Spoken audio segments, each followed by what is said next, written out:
gonna wind up finally working found on John Larry. Hess. The other day on my scooter, sixth I was man. waving, but you were really studying something, and I thought, Don't you remember Rob's out John here. Probably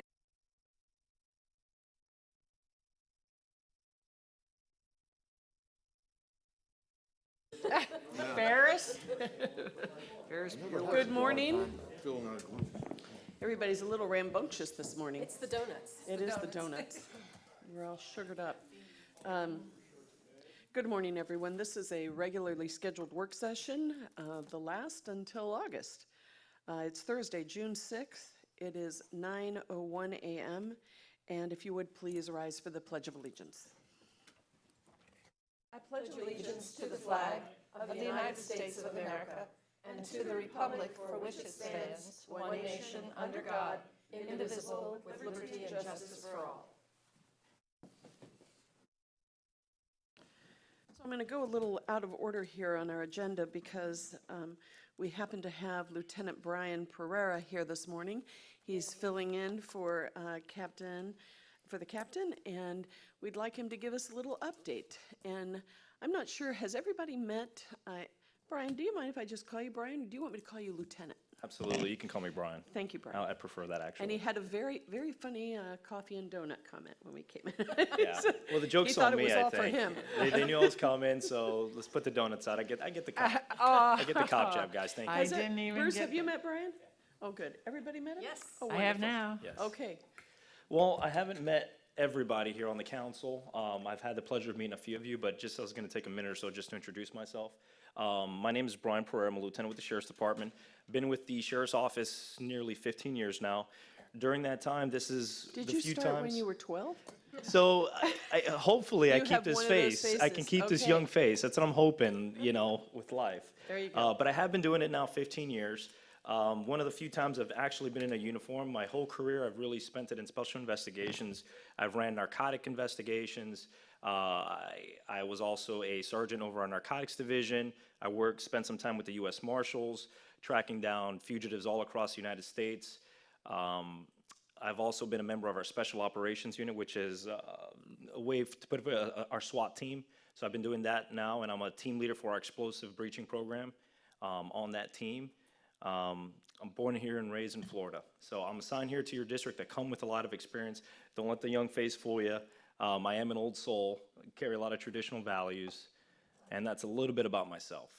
Wonderful. Thank you. Impressive, thank you. Yeah, it you, is. guys. And Brian, you have always been so personable and really willing to help, and we appreciate that very much. Thank you, ma'am. Any updates from the West District, or would you just like to see if we have any questions for you? As far as West District's concerned, we've been obviously as a district whole, I've been dealing with, there was a major drug bust that was done, and so the Pine Manor community right now is going through some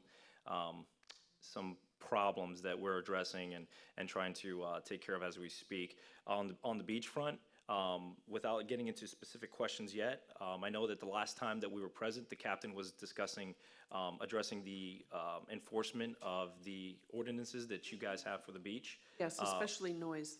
Yes. So as an update, I've been working closely with Captain Herderick. We are putting together a list of these ordinances for the deputies.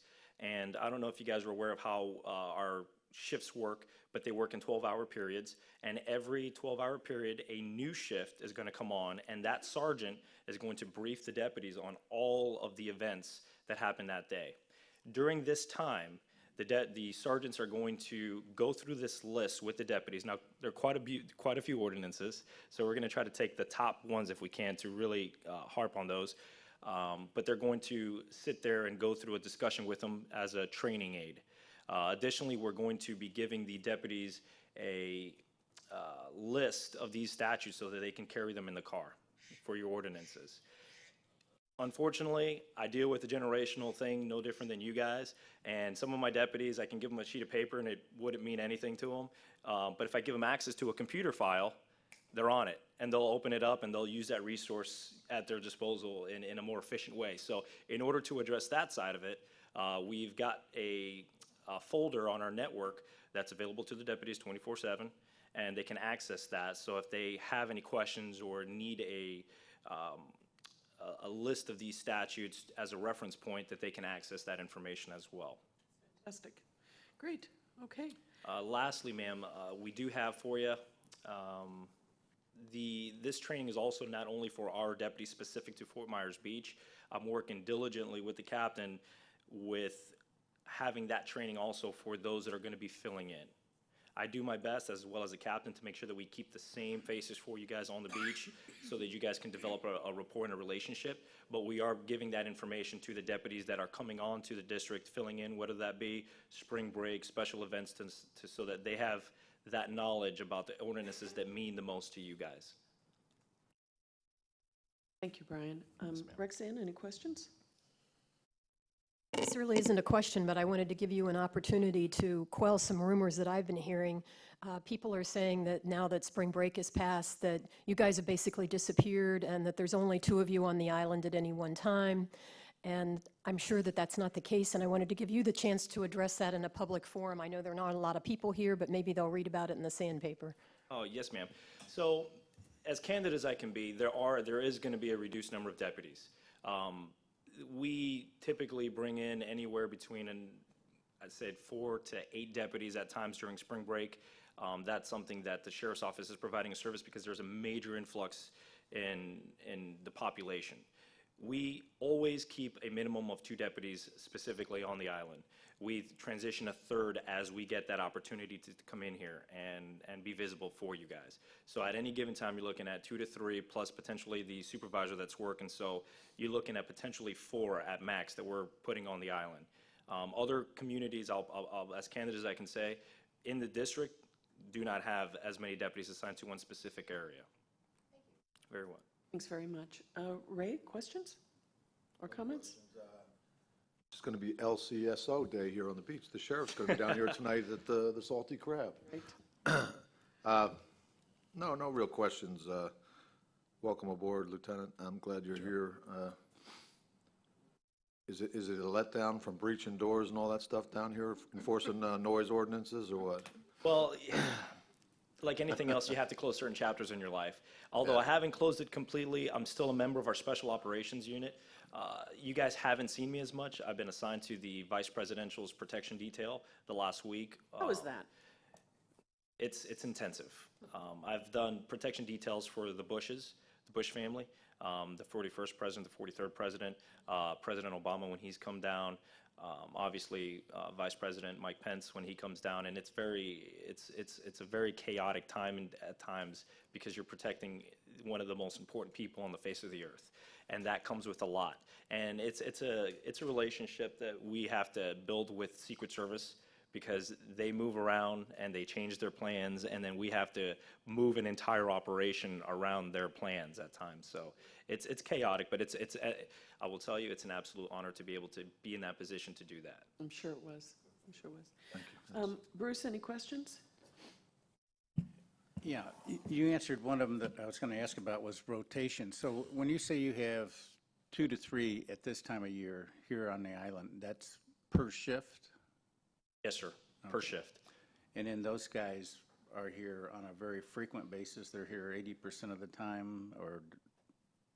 The 2 specifically that I'm referring to on both your day shift and your night shift on 12-hour rotations, they're on this island 100% of the time. I didn't ask that right. So, but they are assigned here, so they're not going to be here 2 weeks and then somewhere else 3 weeks and then back here 2 weeks. They're like full-time here. Is that right? Yes, sir. Yes. I believe in a community policing type of approach. I come from Bonita Springs. That's where I started my career, and I was a member of the community policing unit down there. So it's especially nowadays, it's key to be able to have that relationship where you can pick up a phone and call someone, and you've got that relationship where you can ask very candid, blunt questions and or express whatever concerns you may have. So I, myself included, and the captain will maintain these same deputies on the beach, I would say a good 95% of the time. Short of some emergency coming up or have to shift the allocations very quickly, you're going to see the same faces. The captain last time he was here said he was going to get us a business card with his phone number on it. I never received that. Can you see that we get that? I can go to the vehicle, sir, and I can get you my business card, and then I can get you guys can email me anything you need. Electric bikes.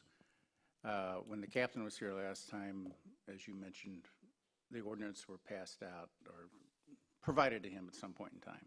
And I'm thrilled to hear that you guys are starting to go through them. But he made a comment about electric bikes, and I let it slide then because we're reviewing. But he says, you know, if it's an electric bike on the sidewalk, he says if they're pedaling, you know, it's no harm. Meaning that he wasn't going to give them a ticket unless they were flying down there 20 miles an hour. Well, that's not the point of the ordinance. The ordinance is electric bike should not be on the sidewalk, whether they're pedaling or cruising off the battery. It should be illegal to be on the sidewalk because if they see somebody, they'll, you know, act like they're pedaling or something. The point is not on the sidewalk, in my opinion. And that's sort of some of the details of understanding those ordinance that we would like to, I think we would like to have a conversation with. If you have things of these ordinances that are maybe unclear to you, or maybe we have a different opinion. Sometimes when you read something, you know, one person interprets it this way and one the other. But that's one in particular that I'm particular about, in my opinion. I don't know if anybody else agrees with that. And that would be the same thing for electric scooters. Absolutely. You know, not on the sidewalk means not on the sidewalk. Well, I can tell you that I'm going to work very closely with the deputies to make sure that we're doing what we need to do to clean up Fort Myers Beach and give that image that you guys are working diligently to have. What I can tell you is that just have some faith in us. Unfortunately, we deal with the justice system. You guys see this all the time on the news. We're combating. This is a lawyer's game at the end of the day. I can arrest people all day long under probable cause, and then things happen in the courtroom that we have no control over. We just provide the best we can for the state attorney. And to give you a quick example, something similar to that. This was an alcoholic beverage. I put a paper bag over it. How do I know that this is an alcoholic beverage now? Beyond a reasonable doubt, looking down the street. Paper bag on it. A paper I'm bag. sorry, paper bag. I'm sorry, a paper bag over that beer, and I'm walking down the street. I know, as a man, that that's a beer. Yeah. But how do I prove it now in an open court that I saw that down the street and I knew that that was a beer, and that was my reason to stop that gentleman? I don't. So we have to train our law enforcement officers at different tactics to be able to see what's in that paper bag, if that makes sense. So the same thing is going to kind of go with your bicycle statute as an example. Yes, sometimes people are going to pedal and make it look like it's not under power. That's going to be a case-by-case basis with the deputies, and that's going to be something that we're going to get better at identifying as we progress. See, that's the issue. It doesn't matter whether they're pedaling or not. It's an electric bike. It's got the big battery on it. If it's got a battery on it, not allowed on the sidewalk. That's. Is it a functioning battery? These are things that It doesn't matter to me. It's an electric bike. It's an electric bike. I don't care whether it functions or not. It's an electric bike. It was built as an electric bike. It is not.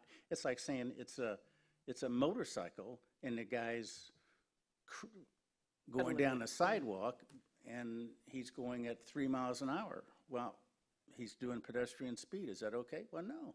It's a motorized vehicle. Motorized vehicles are not allowed on the sidewalks. Absolutely. And what we'll do, we can sit down after. We can get into what we can do to identify that and take care of those issues that you guys have. I'm not opposed to that in any way. Okay, back to your point, though, about the paper bag and people coming in and out of the system. It appalls me when I read in the newspaper, we busted this guy, he had 3 guns, he's on parole, and blah, blah, blah, blah. And, oh yes, he's been arrested 12 times in the last 18 months, and yet they're out again. So I feel for the process that we are under here. It's been since before me, and it will be after my time in this career. You know, this is that ultimate battle in a courtroom, and you guys, you know, obviously get exposed to it and you get to see it. Does that make us right in everything that we do? Absolutely not. I can tell you that our guys and our gals are working extremely hard out there trying to make the best decisions they can and enforcing the statutes the right way in order to make the place of our city, our town, our county as a whole a better place. These are just some of the battles we have to face. And it teaches us as law enforcement to get a little more wittier. to do our jobs. Does that make sense? Thank you very much. Very Appreciate welcome, your sir. help. Thank you, Bruce. Joanne? I'm going to ask a question for Bruce first. Skimmers, remember? Did you want to ask the question about skimmers, an ordinance for credit card Oh, skimmer? yeah. Go ahead if you want. And then, Thank you for remembering. I was reading in the paper the other day about Lee County passing an ordinance that you had to have a skimmer-proof gas pump, I'm going to call it that. And in my understanding of that, that was only for non-municipalities, the unincorporated area of Lee County. And then Estero and Bonita and others, Cape Coral possibly, are putting their own ordinance in. So are you familiar with that, about having those anti-skimmers on gas pumps? Not necessarily with the ordinances. I dealt with the investigation portion of it.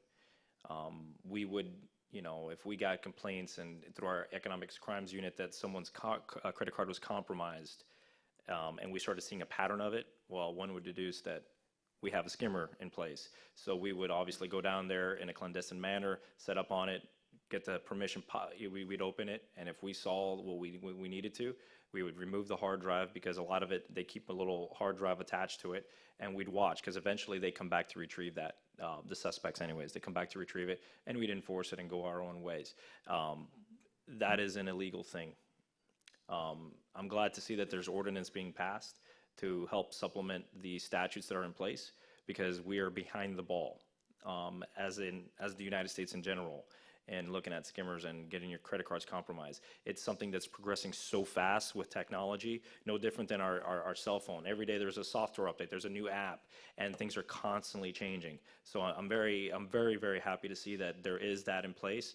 And if that's something that you guys are looking at exploring and implementing something to that effect, we can sit down together. I'm more than welcome. We can grab some lunch and see what is the best option for you guys.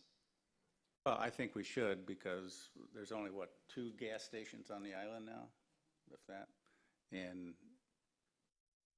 with all the transient people that come through here and everything, it's looks like to me an easy target to be putting skimmers. If I was a skimmer guy, I think this is the kind of place I'd want to be doing it. Yes, sir. It's the world we live in, unfortunately. There were times that we would intercept individuals when I was working our criminal interdiction unit on the interstate, and they'd have capabilities where they would able to hack into the Wi-Fi, and every time people are passing information, because you swipe your credit card, there's a signal being sent to the banking system and whatever the case may be, that financial institution, and this information is being passed across, and they're able to retrieve some of that information. It changes dramatically.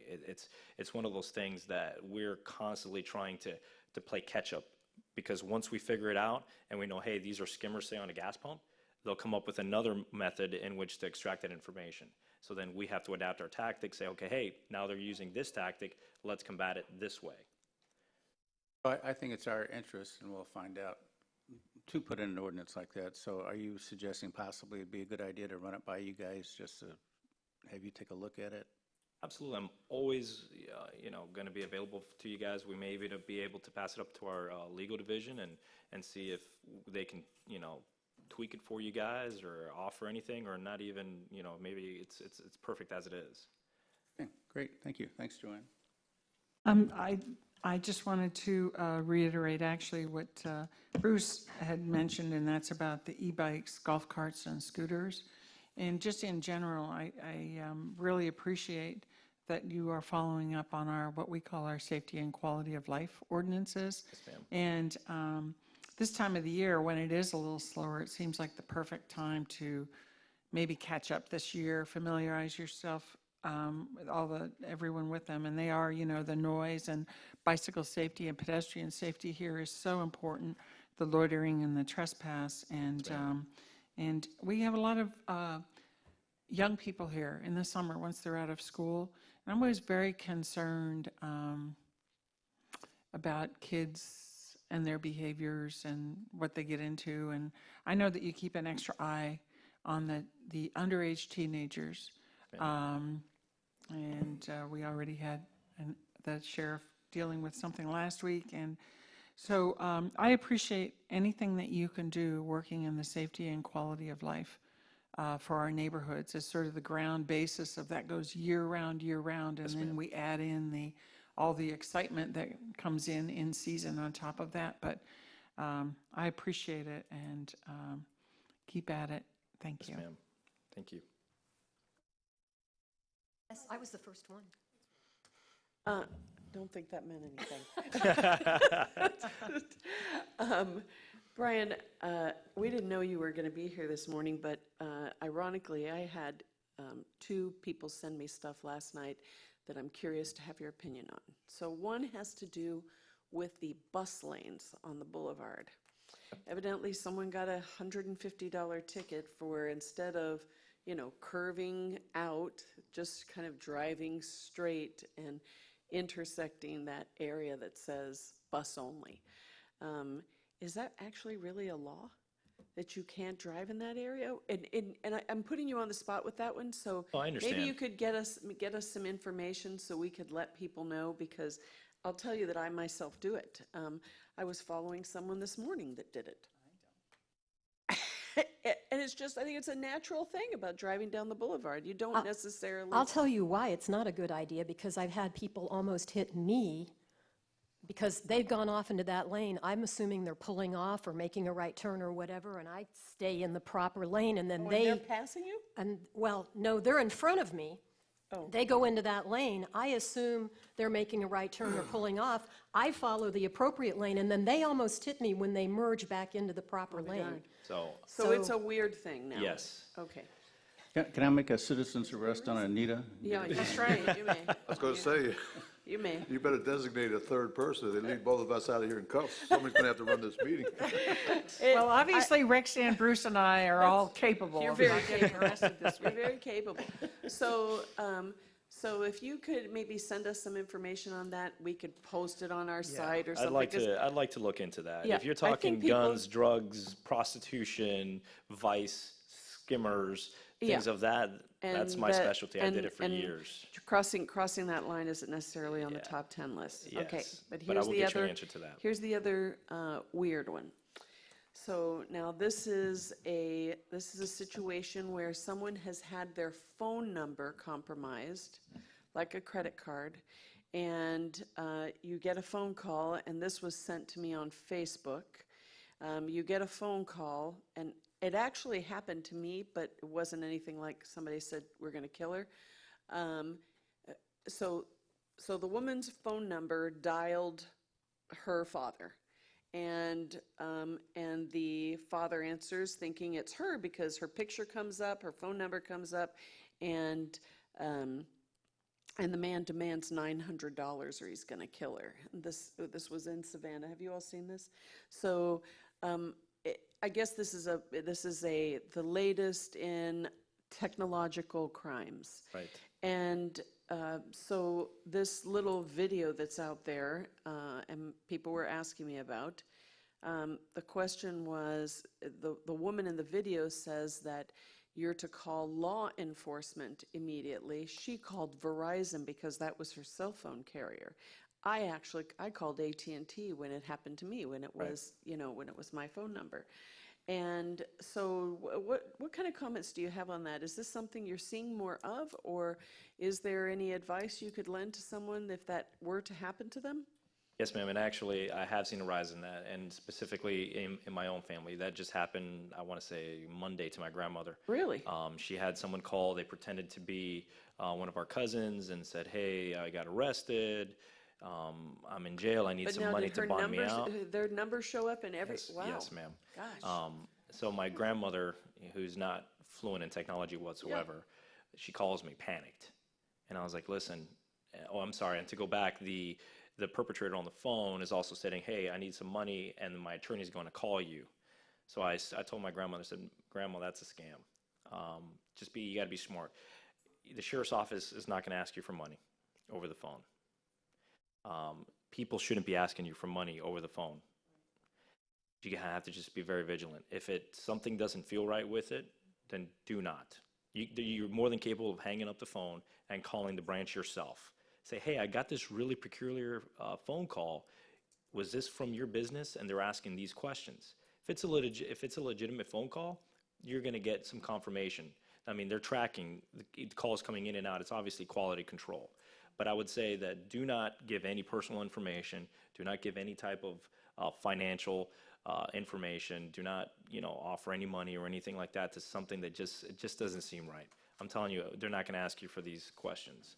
Unfortunately, there doesn't appear to be any way to avoid these things happening either, because it's random, it's a random technological grab with a phone number or whatever. It gets tricky because they're going through several servers in order to cloak who it is that's doing it. And I don't know if it's someone based out of Miami. I don't know if it's someone based out of Nebraska. We don't know. When the scam happens, and unfortunately some people are a little more susceptible and they give that information up, that usually goes to our fraud, as a fraud to our economic crimes unit, and they look into investigating it and so forth. But the big key thing to put out to everybody is, if it feels wrong, it's probably wrong. And just follow that gut instinct that we all have. Doesn't matter if we have to call that bank ourselves and say, hey, I got a really interesting question. Now you're confirming that you've called that bank. So unfortunately, we're just discussing that with Gary, that we're just fighting this technology. It's got great advantages that it's provided our civilization with, but we have a equally great disadvantages that we've gotten from it. Like anything else in life, there's a balance to everything. Nothing's perfect. And I don't know if that makes any sense. Totally. With the good that rises, bad will rise to follow it, unfortunately. So as long as we can keep that balance in life, we're in a good place. So getting back to your question, I just would refrain from giving any type of personal information until you as an individual verify that information. Excellent. Well, thank you very much. I echo Joanne's sentiments for the Sheriff's Department. We really appreciate your service to our community. Thank you, ma'am. And thank you for being here this morning, Brian. If there's anything we can do for you, is there?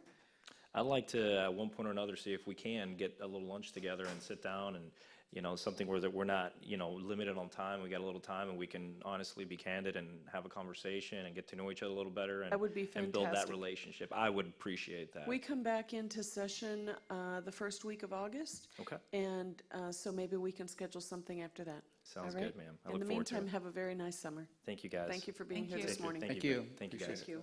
Don't forget the phone numbers. I'll get you the cards. Okay, so next on the agenda is the Estero Boulevard rehabilitation update. And who's our presenter this morning? Rob Phelan? Good. It looks like things are moving along. Rob Phelan, Lee County DOT for the record. Yes, things are moving along. Activities moving, sections of the roadway are getting paved, the water line is advancing further south. So I don't think there's any huge update that Doug wanted me to pass on to you, but we're here to answer any questions if you have them. Joanne, questions?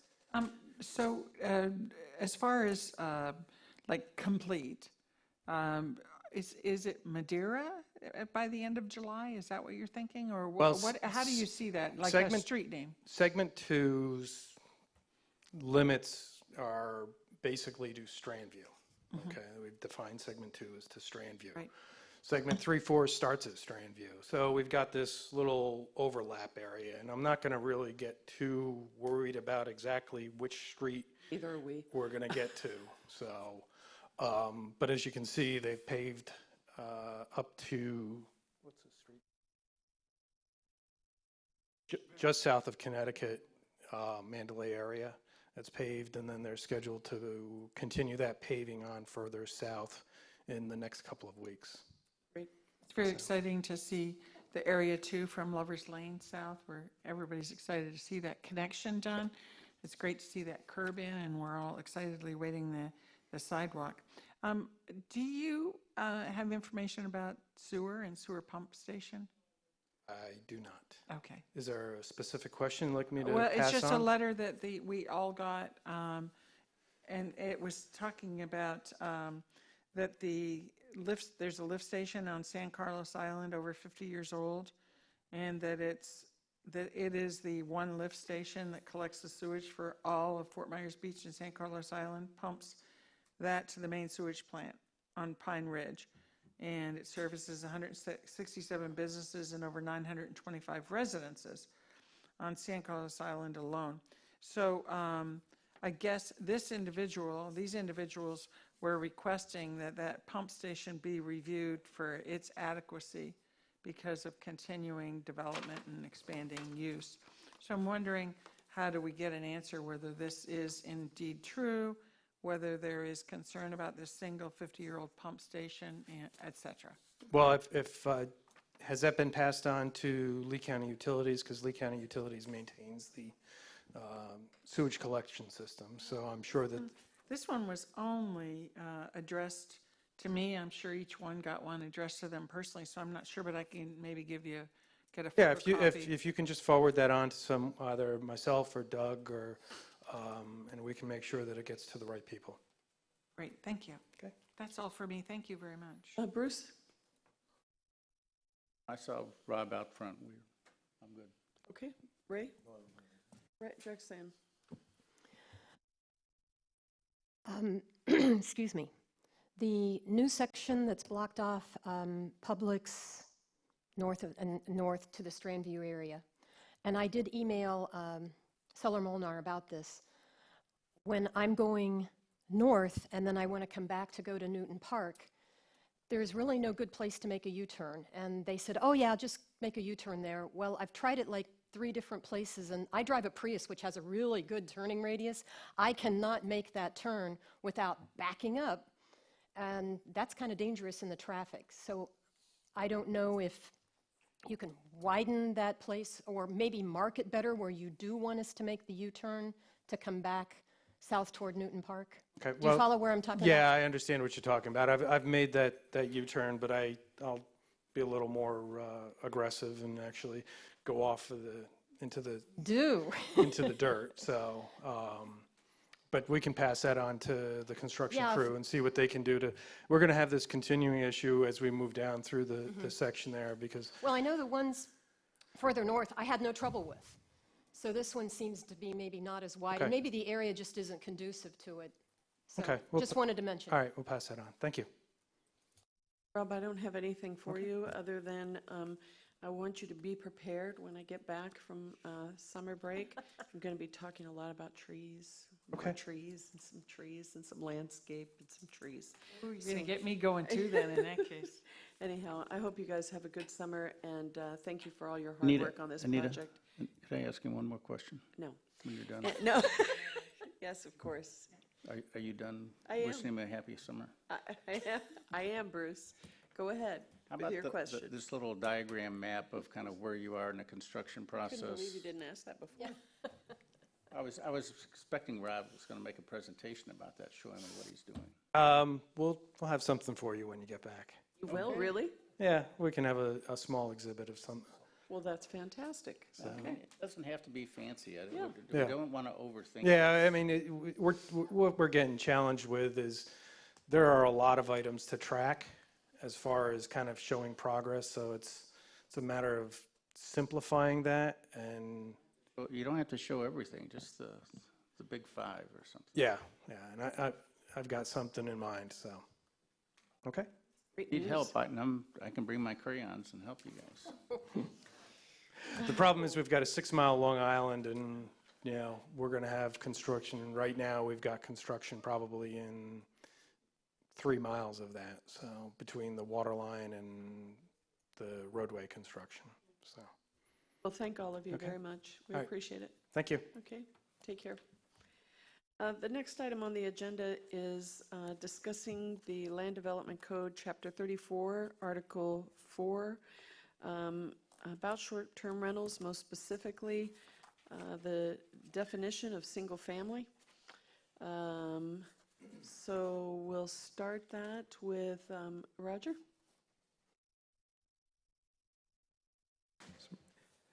Madam Mayor and members of the council, good morning. We looked at, with the town attorney, we looked at the use of the word "single family" throughout the ordinance, and we identified places where it's insinuating that the only people can rent would be to one single family, and there's been concerns about that as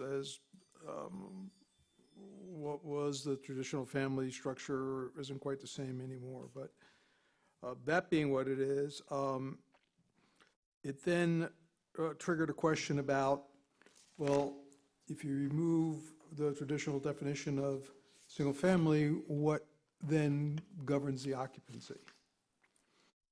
So staff fell back to the position that the council took in their deliberations about vacation rentals, that the fire rescue district sets the occupancy. And which perhaps is a little bit more liberal than some people might like, but we felt that that was, a governmental entity who was making a determination of what was the safe occupancy for a building. So that's what was presented to the LPA earlier this week. And some of their feedback was they felt that that might have been too loose. So while they recommended that the changes be made, they didn't really reach a definitive decision about that, if my information is correct, Jason? Jason Green, Community Development, correct. There was, do some more research, I guess, and discussions with you. And just to throw the, gas on the fire, I guess Sarah's doing some research also, and and I don't know, we got to talk to the attorney about it, but there's maybe some fair housing issues related to setting a number per bedroom is kind of what one of the discussions we had. I don't know how that plays, and that may be partly because of, I don't think we have once you get over a month or more, does that trigger some things? So I don't know. Those things we have to look at. I think the easiest way, obviously, is a fire department. Whole building limitation. Okay. Rexanne, questions? I'm kind of puzzled. I know this was discussed extensively when the recent changes were made, and why didn't you take it out then? If my concern was that this would cause us to lose our grandfathering, and if that was the concern back then why isn't it the concern now? Well, that was a concern. You're exactly on point. The town attorney has reviewed that issue, and I'll let him speak for himself, but he has advised us that that narrow change would not affect our grandfathering. And why didn't they take it out before when you made all Well, the changes? because at that point in time, the town attorney who was here at that time did not make that affirmative commitment. So we may have conflicting opinions on that issue? Well, I don't know if it's conflicting or it's just that they weren't prepared to say that, but I'll let the attorney respond to that. That the manager's statement is correct. And not that there's differing opinions. No opinion was issued prior to that point in time. Then I guess what I would suggest, I know this isn't in any kind of final form, but when it comes back to us, we always have that kind of forward language where we express our purpose in passing an ordinance. I would suggest we have some strong language in there that says we're removing this for the reason that we believe it may be discriminatory, et cetera, so that we firmly state our purpose. Again, So- as it currently stands, as your regulations currently exist, and as proposed to be modified by this, there is no discriminatory aspect of this ordinance. The issues that Mr. Green raised go beyond the short-term rental. And if we get into long-term rentals, what are the implications? And that is the first time I've heard of it. There is the only issue that, as I understand it, I was tasked, and this is a assignment that was a holdover from my predecessor, was to seek a change to the code that would allow for a higher occupancy in short-term rentals than one single family. And that's what That was badly defined to you, John. It was Okay, very that's- badly defined. It was the whole nature of the definition of family. That's been our issue. In other words, Go ahead, Rex. I would say, I strongly disagree with you about it being discriminatory. I'd like to see it gone because I think it is discriminatory. I've been a landlord, I've worked in housing law. I've seen a lot of cases where this kind of language was found to be discriminatory. So I would like to see it gone. However, I have strong reservations about whether it would cause us to lose our grandfathering, and like I said, I would like to see that when it comes back to us, that it has in that preface section, I'm using the wrong word, preface isn't the right word, but the wording that we have at the beginning of an ordinance where we discuss our purpose, that we state strongly what our reasons are for removing it, because I think that would protect us in case someone does challenge us to try to force us to lose our grandfathering. So I'm just expressing a preference there. And I meant to look this up, and I wrote myself a note and then didn't go back and do it. We have this in the LDC and in Chapter 10 of the Code of Ordinances. I was kind of puzzled by that. I always assumed Yeah, it me was too. I'd always thought it was just in the LDC. Yeah, well, I think for whatever reason, as a town got formed and grew through these 20-some years, there were a lot of things that were put in the LDC that are really not necessarily land issues. So, we're looking, when these issues arise, we look at it and say, is it really something for the Land Development Code or Code of Ordinances? And when we feel it's appropriate to relocate it from the Land Development Code to the Code of Ordinances, we will recommend that to you. Oh, so that's why they were both in there, that is under consideration, that we might remove it from the LDC and put it in Chapter 10. We believe that, the sort of the planning and zoning element of the LDC is correct. We think some of the other ancillary things that have been added over time is probably be better in the Code of Ordinances, and we'll be making those recommendations. Of course, the council will decide whether or not you agree to move it out of the LDC or not when those things come Was that forward. a yes? I mean, Yes. not being a smart aleck, but okay. So then, just for future reference, I found that very confusing, and I wasn't sure why you had that in there. And just one sentence to say, we put both of these in because we're thinking about doing X, Y, Z would have been helpful. And I know you guys are at the LPA and everything, so you've been part of that discussion, but those of us who don't go may not be aware of those things. Beyond that, I don't have anything at this point. Ray, questions? Nothing. Bruce, anything? Oh, was this supposed to be a broader discussion about the short-term rental agreement, or was this just to be focused on the single family? Wasn't, yep, and family, the word family specifically. When we did this the first time, I was for eliminating single family out of there then, because there was so much confusion. People were complaining, saying, how can you put that single family thing in there? And we kept trying to tell them, or at least I did when I talked to people, it's already in there. It ought not to be there, and it shouldn't be there. And it's the definition of single family that really gets people excited when you read the definition. So to me, it's ought to come out. Yeah, just perhaps to refresh, we'll see if everyone's memory who was involved at the time is the same as mine, is some of the objectors to the required versus voluntary registration, which was really the last change that the town council made. As part of their objections, they raised this issue of the use of the language single family. And the previous council at that time said there's some merit to that aspect of your argument, and we would look into it, and if it was appropriate, we'd consider making a change. So that's where we are. And it's really that narrow issue of single family. And there is some confusion because, we call certain zoning, forget about certain zoning, single family zoning, meaning a single residence on that particular lot. As opposed to multifamily. So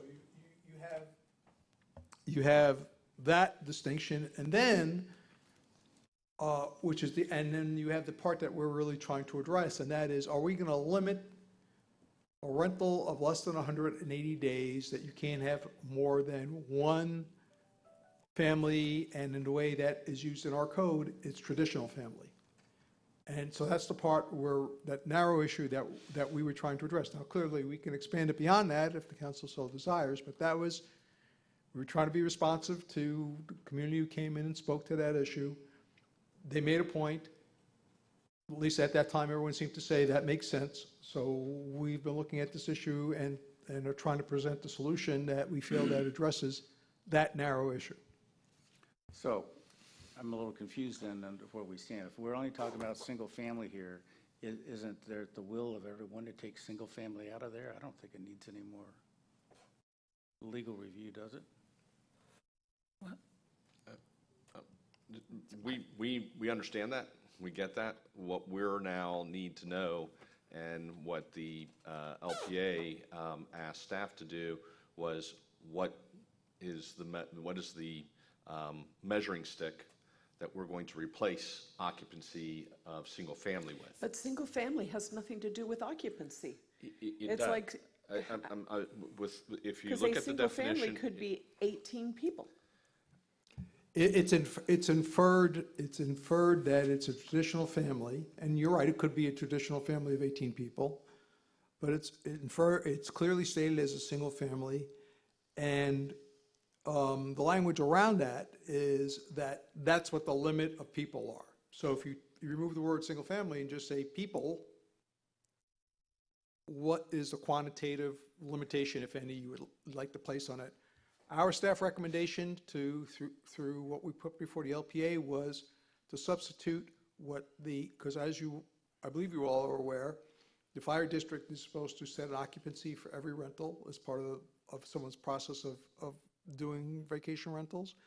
And we felt that since they were a government agency, they were experts in ingress and egress in terms of if there was an emergency of getting people in and out of a particular structure, how many people should be inside that structure. So we thought that was a very good rule of thumb. And as I said before, when presented to the LPA, they felt that was perhaps too liberal and wanted us to look at what other people are doing. Well, and since I didn't weigh in on that, I will really quickly tell you, I'd just like to have it the same, because I think to have conflicting numbers is not fair to the understanding of the community, that you'd have one group that says this many and another group that has another. Yeah. We should match what the fire department says. So, Anything That was else? our thinking. Anything Yes. else, Bruce? Okay, Joanne? I think that Roger stated very clearly why this is here, and it is because well, yeah, it made sense to me because I was there at the time of the conversation, but we did say at the time that we did this, that we would look at the definition and the wording of single family, and so we're coming back doing what we said we would do. That being said, I think it's interesting, some of the comments at the time were that the reason that single family is there is because these are basically single family neighborhoods. And the intent was to keep, even in the rentals, the flavor of the single family neighborhood as compared to hotels, motels, and other kind of rental accommodations that might be there. So that even if you're renting for a week or a month, you're still fitting with the character of the neighbor and not changing the neighborhood. And that was the protection that was in place. And I think that that's probably a valid comment. Oh, Joanne, now wait. But Because single family is relative to zoning, not necessarily that a single family will occupy that house. I mean, two female roommates could occupy a single family home, and there's nothing prohibiting them from well, doing that. and I didn't finish. I'll Okay. keep going, Anita. And I think what it gets to on packet page 7 then is where we talk about maximum occupancy, that sentence, occupancy of each short-term rental unit must be consistent with the definition of family that's found in 34.2 of this code. And that's probably what we need to do, is change 34.2 in terms of definition. And Roxanne's shaking her head, but I was looking at definition of family online, And they talk about the basic unit in society traditionally consisting of two parents rearing their children, but also it's any of various social units differing from, but regarded as equivalent to the traditional family. And I think that that's true today. You know, we do have, same-sex couples, we have mixed families, we have all kinds of things. So I don't know that that's the ideal thing, but I do think that our definition of single family, where it defines a one or more persons occupying a dwelling unit, living as a single nonprofit, I'm not sure if that's correct, who are not related, whatever. Let's look at that definition and make sure that it's good. And then if we want to add as the fire control district too, now at the time, and I'm not sure because we don't have it in front of us, exactly what fire control district was, and I was busy and didn't get to watch LPA, which I often do. I know at one point during our discussions previously, we talked about sort of 2 + 2 + 2. In other words, two persons per bedroom plus the 2 for your extra den, whatever that is. That was what we had looked at, and I don't know how that correlates to fire department. They don't use that method. Right, theirs is the number of doors, number of windows, square footage, is it? How is it? Because our definition. Oh, we can ask them to come before council and explain how they do it. You know, I don't know how they apply that to, you know, that calculation, but I do know that we have a requirement that they get a sign off from the fire district, and as part of that sign off, that determination is made. Excuse me. But I guess, I'm sorry. I was just going to say, that's 168. Rexanne, what is it at Newton House? You remember? Occupancy that's posted there? I don't remember. You know, it's That's different for residential, though. This is a different kind of structure. don't But at think any, so, I Joe. guess, and I agree with Rexanne as well. I don't want to touch anything if it's going to hurt our ordinance. If we can, for sure, just clean up and make sure that our single-family definition matches the reality of society today and what we consider living family units and relationships as they exist today. And then if it works well to expand into the fire district occupancy, if it's not too expansive, where it will impact the neighborhood. The whole idea of this is, the reason it was there was to keep the quality of life in our neighborhoods. So, so that's it for me.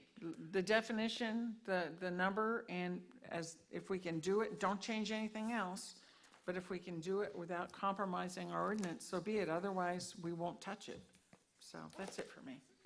So in your definition of single family, whatever it is in the computer Wikipedia today, that still is sort of a family unit of some type. So that would exclude 6 guys coming down here and going fishing, or 4 book buddies coming down and having a house for a week to look at books. And that's why the fire department occupancy, if you have plus that does allow that. It doesn't, hopefully it doesn't allow 20 buddies in a 2-bedroom or 3-bedroom Yeah, house. the but, problem you know. with the fire department, and it's not the problem, I would vote for the fire department thing today just Right. because it's something and you can move on.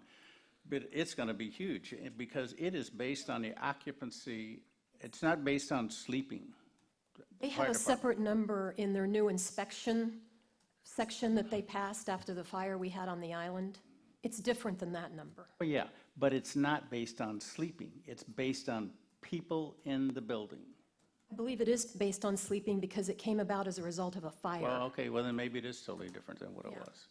But that building that burned only had 3 Does anybody here happen to have that? I had it at home and I failed to bring it with me. So I'm just going to make a quick comment. We have tossed this around now for years. What I would like is a definitive answer from the Attorney General, the baby Jesus, I don't care who it is, as to whether or not we can eliminate the word family. Can we insert occupancy load of the fire department? What is their Yes. occupancy load of the fire department defined as? And give us the answers to those questions, because this is a waste of time talking about it, and it keeps happening. So if we could please get definitive answers and so we can resolve this, because it's lingering on too long. I agree, I agree with Bruce right this second. I would yank out family and just leave the fire department there. So would we. But I don't, but I don't know if we can do that. I know you like short answers. Yes. Okay. And You're saying yes, we can Yes, do you it? can. The available information out there, there's no cases, no one sued anyone on this issue, but a municipality seeking to amend their short-term rental regulations asked for an advisory opinion from the Attorney General as saying, can we change our regulations? And in their instance, they wanted to restrict. And the Attorney General opined that you can make changes to a short-term rental regulation as long as those regulations do not restrict. Okay, and so that would be, it would be encourage it more, So or expand it. Bruce said something, Anita said she agreed with him, I agree with him, so you've got 3 votes to yank it out and put in the fire department language. Even though you don't know So- what it is yet? Don't you No, want to know what it I- is? Because, wanna know what because it is. I believe it's important that we not have conflicting numbers.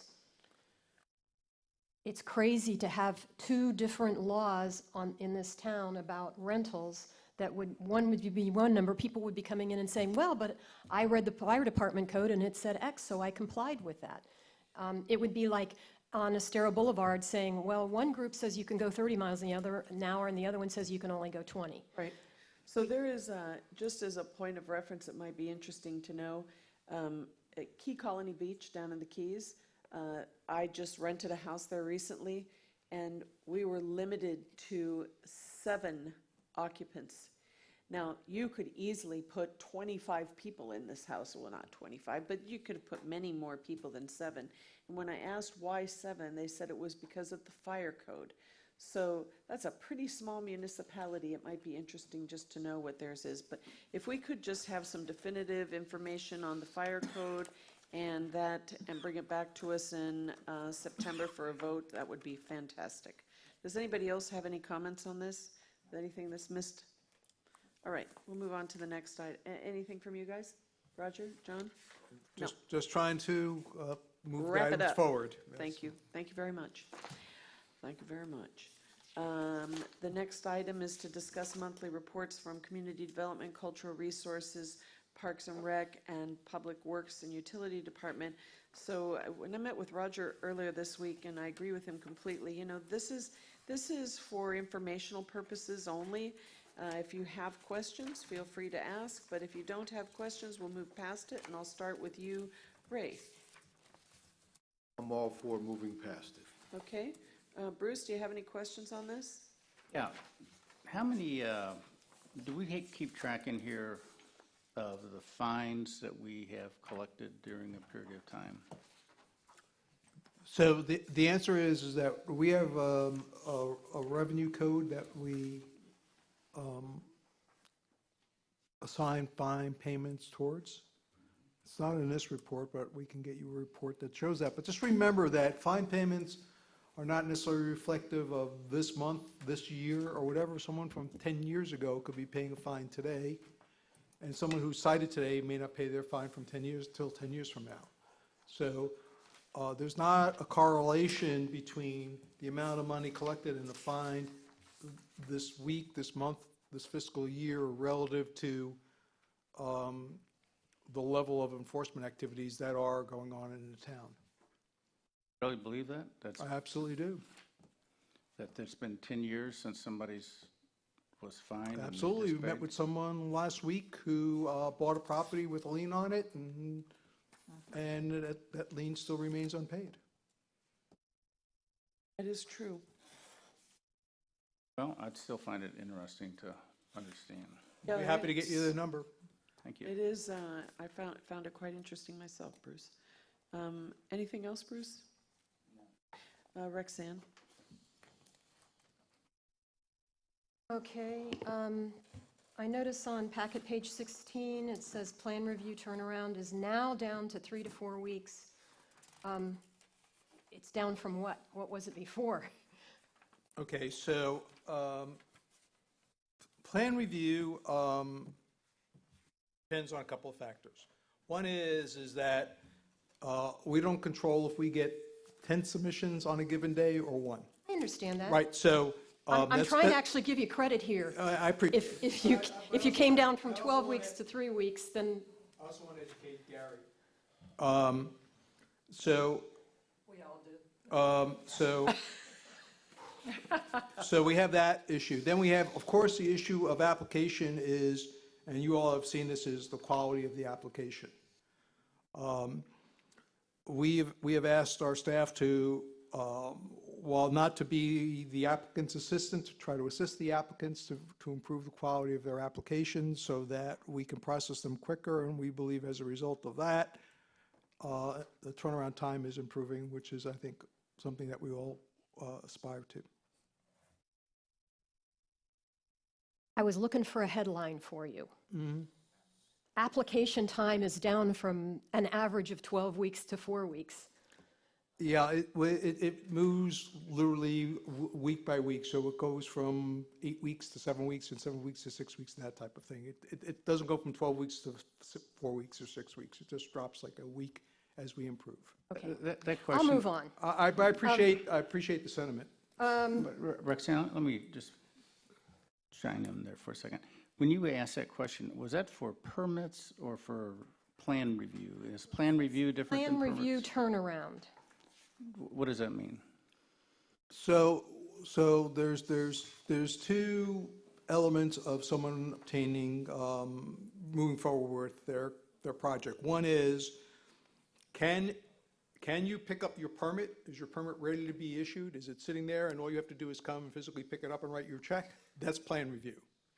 And then, once we notify you your plans have been reviewed and approved, you may come in the next day and pick up your permit, and we have people who don't come in for weeks or even months and pick up their permit. So this is all permits is what we're talking about. This is the prelude to being able to pick up your permit. That's plan review, Any and all permits. building permits in particular. Go ahead, Roxanne. On packet page 48, there's a section that actually says requiring council direction, and I think the first two items really probably don't. But the third one is a concern to me that I keep hearing about. It says, Chapel Street Beach Access Parking still has not received a permit for commercial private use of right-of-way for parking. So do you really need council direction to say, yes, you need to move forward on this? So, I sort of walked into this issue when I became town manager. This becomes an issue of whether you all want to take on a fight about 2 parking spots or not. We're more than happy to do that. So we're just reporting to you that as we continue to try to make sure that people who use the town's property for their commercial business do that through some type of agreement based on the fee structure that the town has in place, and this is perhaps one of the cases, or the only case. The only one left is the only one left that has not been resolved. Well, and my memory of this is that the town, before either of you were here, spent a great deal of money litigating this issue. So to me, it seems crazy not to go forward with it. We spent time and effort to win that case. It was a win. If we demonstrate to the people of this town that we're willing to go to court, fight for something, win the case, and then not go forward with the results of that win, what kind of example are we setting? It makes no sense to me. So I'm a strong, let's move forward on this in the manner that's appropriate. Chelsea, could you come up for just a second?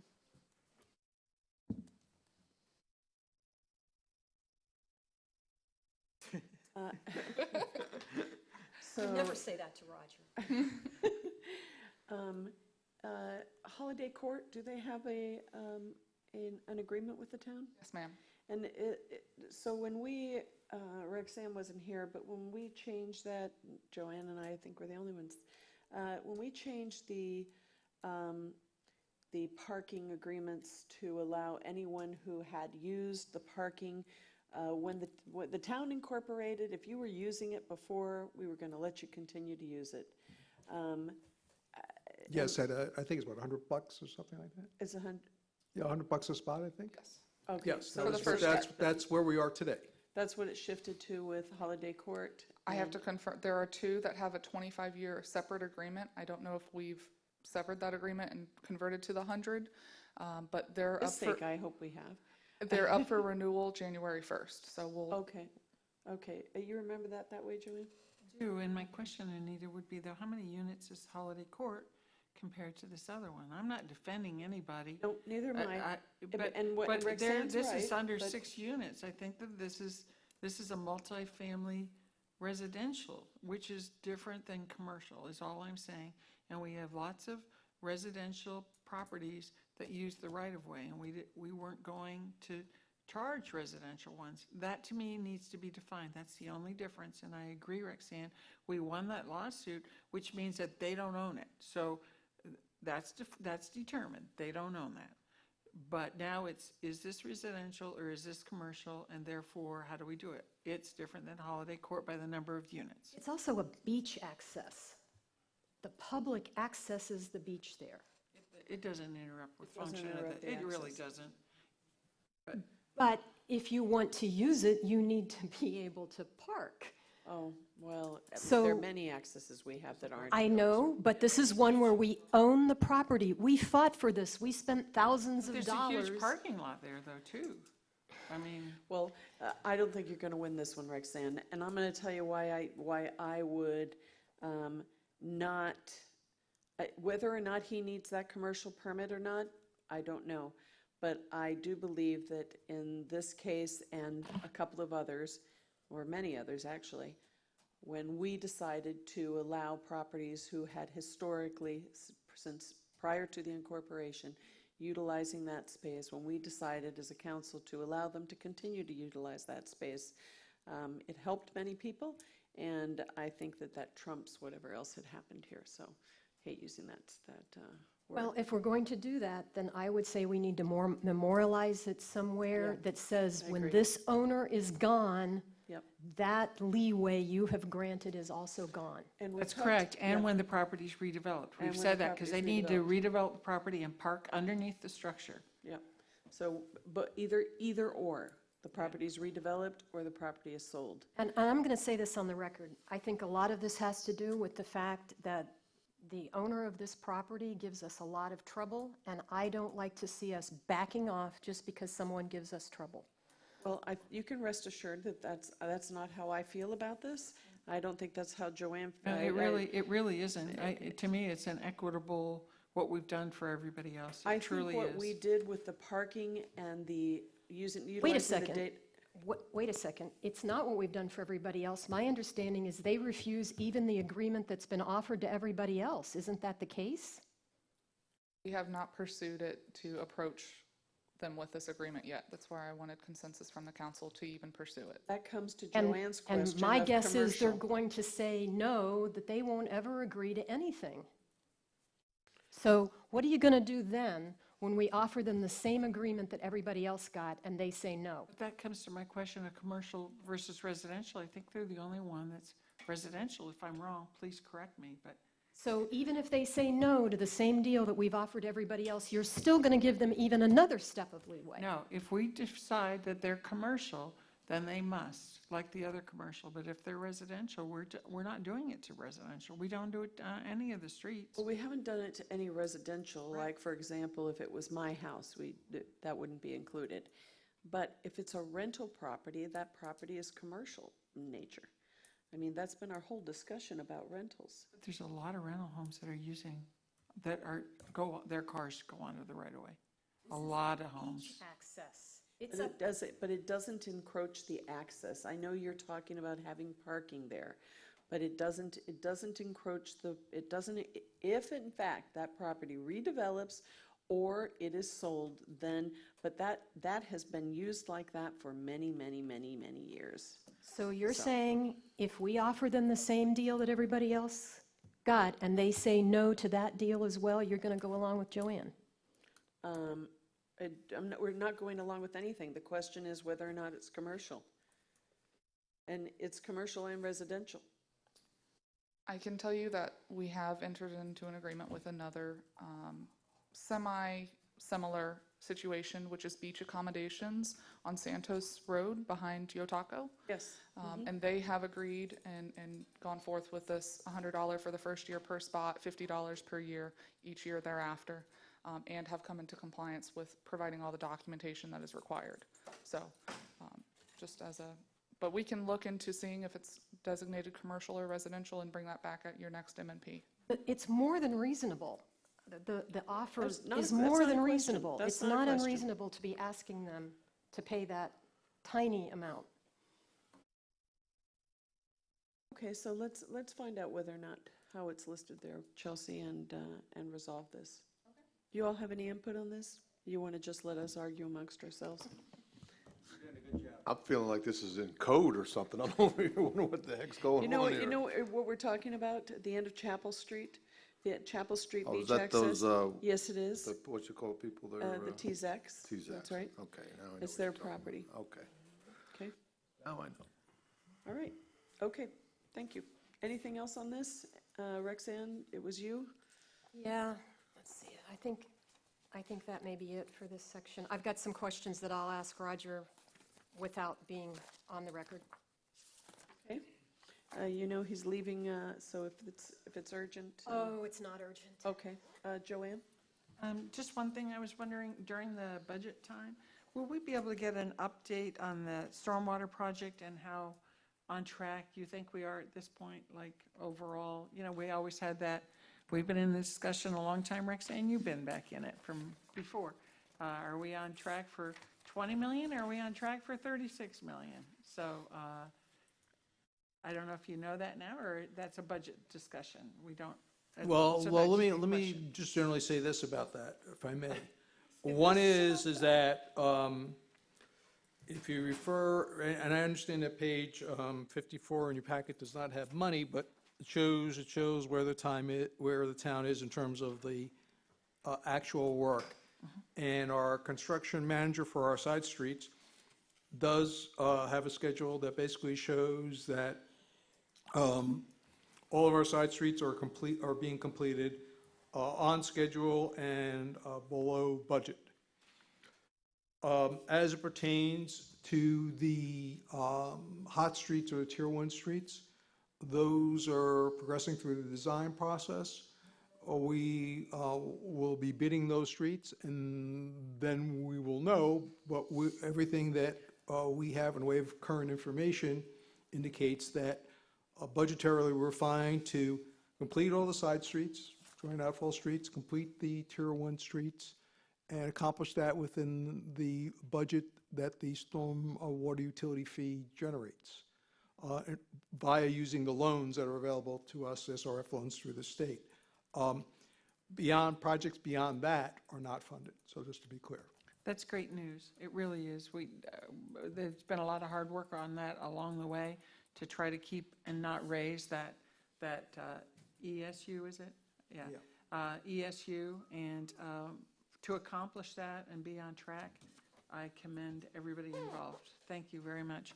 And then lastly, I just want to say before break, you know, I'm so pleased with the people that are in charge of the different different departments right now. Roger, it's a credit to you, but it's a credit to each of the individuals. Chelsea in Public Works, and Christy in Water, and Jason in Community Development, and Alice in Cultural Resources, and Parks, Interim Parks and Rec. You guys are really quality folks, and you have really stepped up into roles in some cases, and I'm just really proud of you, and the people of the town should be pleased with who's in charge of each of these departments right now. So thank you very much. Thank you. Anything else? No. Okay, I don't have anything, so we'll move on to agenda management. I appreciate having our current events off of it, so we're just looking out to September. Is there anything that anyone wishes to add to community? If I to- may, Mayor? Yes, ma'am. When the packet was put together, Yes. There are certain items that are currently on agenda management that you are not seeing because of your last council meeting. There were several items brought forward. Okay, and can you remind me what those are? I can. Thank you. Would you like a copy? Oh, yeah, that'd be great. If there's, give everybody one, if that'd be great. In the meantime, Bruce, is there anything that you wish to add to agenda management for upcoming meetings?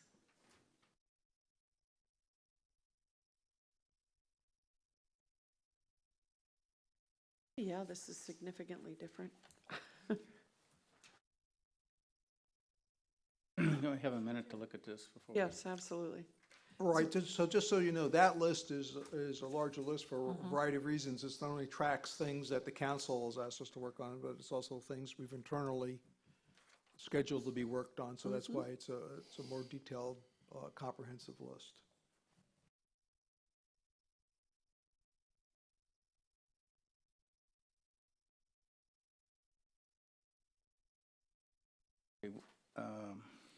One item I was thinking of had to do with parking. We have a parking study that's going on now, is that right, Roger? That is correct. We have recently received a draft report that's being reviewed by staff for clarity and addressing the issues, and I suspect we will return that to the consultant probably by the 15th of June, if not sooner, and then hopefully we'll have their final report back for you for August. So at some point in time, we're going to review parking. So should that be on this list? So just to be clear, the first phase of this report is really analysis of what we have. And I believe on the add-on list we talked about for the budgetary purposes is going to the next phase in terms of specific recommendations of things to change and how to change those. But, you know, of course, that's a budgetary decision for the council to make. And whenever the council would like to deal with that in depth, we'll even see if we can bring the consultant in, so he'll be here to answer your questions. Okay, well, to me, there's two issues of parking that still need to be considered. And one of them is our current parking ordinance about parking in the right-of-way. Some clarification for that, because I still think it's That element, I believe, is covered in the special events. I believe it's on the list that Michelle just handed out. That's 360B.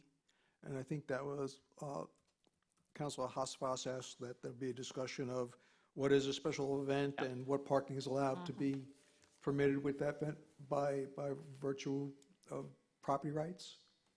Right. So that was one. That's one. I'm glad that's on there. And two was the concept of our hourly rate for parking and a review of that. So was that supposed to be tied in with this guy's review?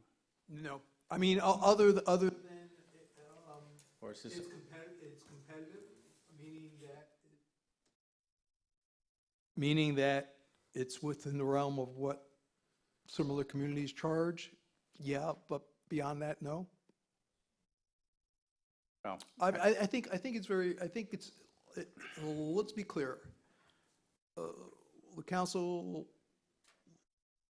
I believe, understands that parking revenues are, help us with respect to keeping our property tax millage rate down. And if the parking rates are lowered or those revenues are impacted through some other policy change, we'll have to either adjust services accordingly or increase the millage to make up the difference. right. So, But my point is, we've increased the parking rate 50%, and we haven't earned $1 more. And we've got open parking and people scattering around going to wherever to park because they don't want to pay $3 an hour. That's my point. We haven't gained revenue as a result, and we have not improved the quality of the experience on the island. We have alienated people and not gained anything. That's my point. No, He's right. Well, and I disagree, but now we're getting into discussing something, so when will we discuss this? rather than discuss this right now, because Well, I think you'll be discussing it in August when you discuss the budget, because There if you you want to, adjust the rate and the policy, we can discuss the implications of any of those changes. To the extent you have any suggestions or whatever with respect to that, I think it would be very helpful if you sent them forward to myself, so that when we meet in August, we can analyze the potential impact of the change you think would make things better. I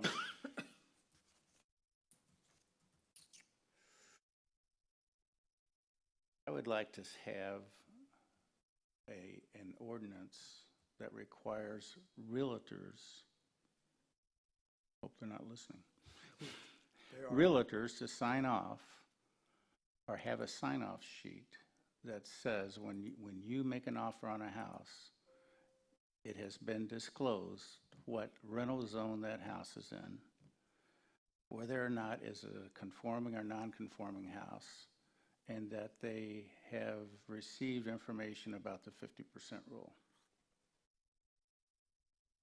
No, that's very interesting. I think it would be very helpful for us to meet with the Fort Myers Beach Realtors, because for several reasons. That's a good one. Realtors are on the front line of seeing what's happening out there, what people are getting away with, what they're not getting away with, because they're in all these homes. That might be an interesting conversation to have. Does anybody else think it would be? Maybe a little workshop or something. Yeah, that's what I mean. I think on a workshop basis, I think it could be very good. Because I do think people buy and don't necessarily know the rules on what they're buying and whatever. So I think it's from both sides that it's really important for the buyer and the seller. I think they'll also be able to give us some insight as to what might be happening or what might be needed out there. Give us a sense of what new residents are talking about. Yep. And also real estate signs. What about the real estate signs, that they're not installing them accurately? That they're big, they're all over the place. Maybe make them, here's what a rental sign should look like, here's what a for sale sign should look like. Bring a little more organization to the beach. Just a thought. And get their input. Well, I support you having putting on a planning session, a discussion with realtors, and we can see, I think maybe Karen Swanbeck might be the contact for the local Realtor Association. So, okay, good. Anything else, Bruce?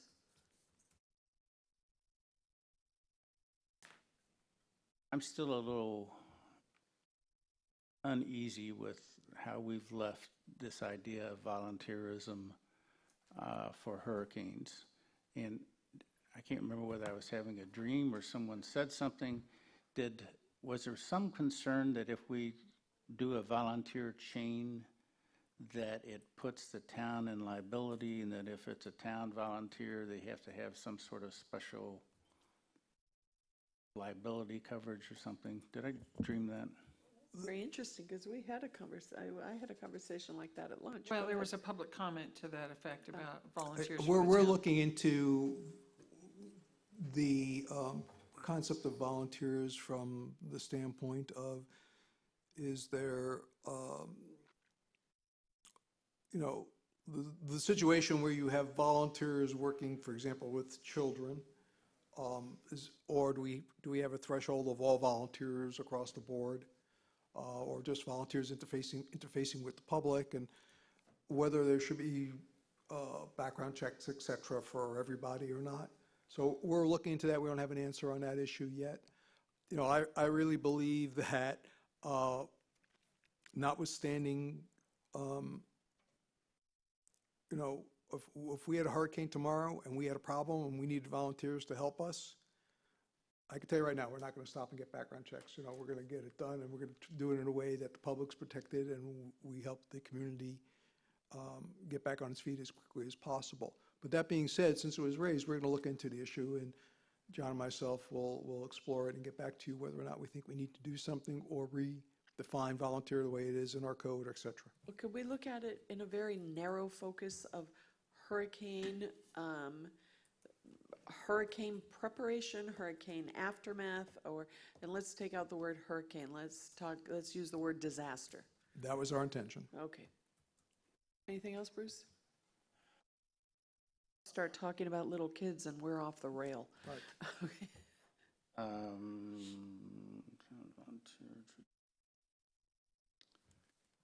Well, I guess well, I'll just throw it out. Again, I'd mentioned about having our code enforcement people, community development people, they're driving around looking for opportunities for tree trimming, where they're particularly near transformers. Just to respond to wondering. that, Counselor, Yeah. base staff is assigned to do as part of their regular activities, to do a street-by-street sweep of the city every several weeks. And after your comment, I sent the supervisory team and leadership team for the base crew that as part of that inspection, they're to denote locations that they see that transformers being encroached upon by tree limbs, et cetera, and to report those locations to FP&L. So that is underway. Okay, so when we come back, we just get a result of that, please? Sure. Did they find any or not? Well, I'm sure they'll find some. Okay, all right, thank you. Ray, did I ask you? I don't remember. No, but I don't have anything. There's plenty to chew on this Okay. list here. Okay, Roxanne? At Monday's meeting, I brought up a discussion I've been having with Roger, in which he and I very civilly disagree about an issue of uses for religious institutions. He suggested that we send it to the LPA, and I agreed to that. But the discussion among the council was they weren't sure they wanted to do that and asked me to bring it up today, so I am. So Rex, what would the LPA be discussing? A definition in our code, right? My contention is that we have two uses for churches. Right. Worship center and religious activities. It makes no sense to have two. In my opinion, we should eliminate worship center. Worship is part of religious activities.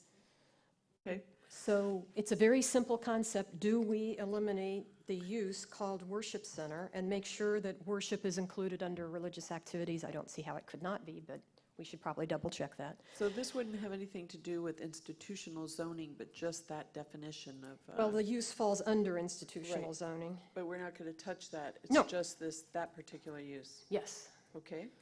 And- So I'll support it to having the LPA discuss it, sure. Seeing what the ramifications of that could be.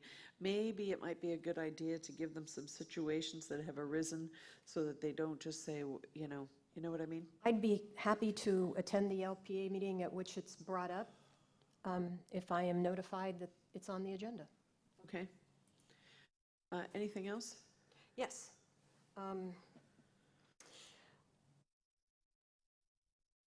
The other day, I was looking to get rid of some hazardous waste, and I had to look up online. It appears that if you live on the island, the only way you can get rid of hazardous waste is to drive way into Lee County.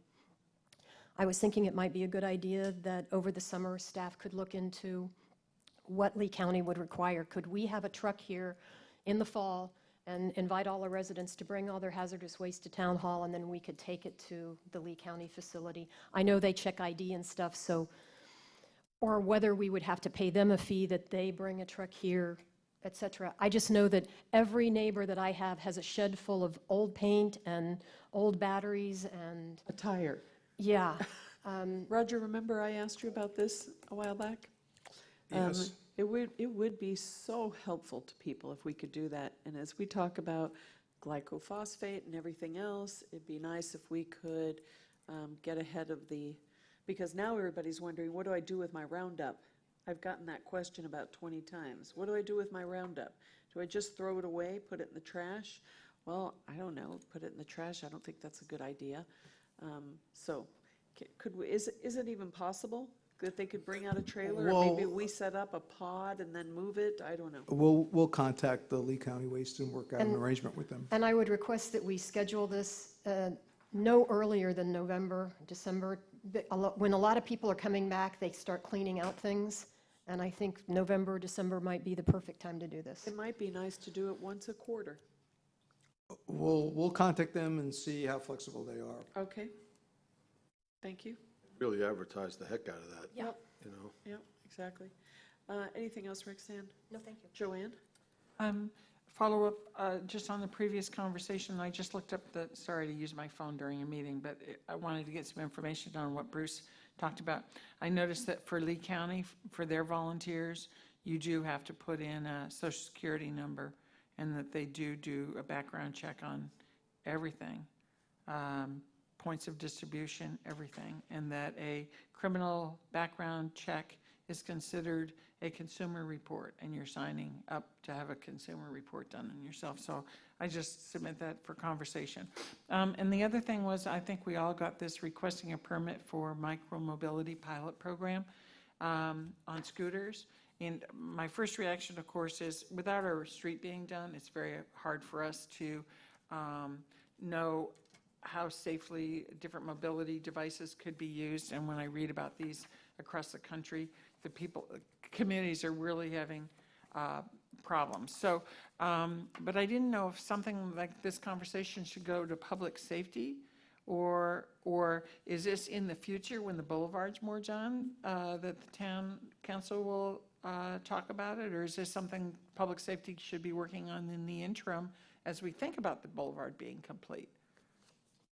I would say that it should go to the public safety, just for them to review, if nothing else, and give us feedback. And a lot of these things, because I know even Margaritaville, I think, had talked about having docking bikes, a lot of bikes and Yes. things. And we've expressed concern about electric vehicles on our sidewalk, and how does this all interact? So maybe, do we send it, Bruce, maybe you Yeah, take no, that no. on? I agree. Okay, that's all for me, thank you. All right, thank you. I have nothing to add. It is 10:32. This is our last official work session of the Town Council. We'll have a joint session with the Bay Oaks Rec group here later in the afternoon. But I want to wish everybody a very happy summer. Hope you have a good time, and we'll see you in August. It's 10:33. May I have a motion to adjourn? So moved. Second. Okay, we stand adjourned at 10:33 a.m. Safe travels, everyone.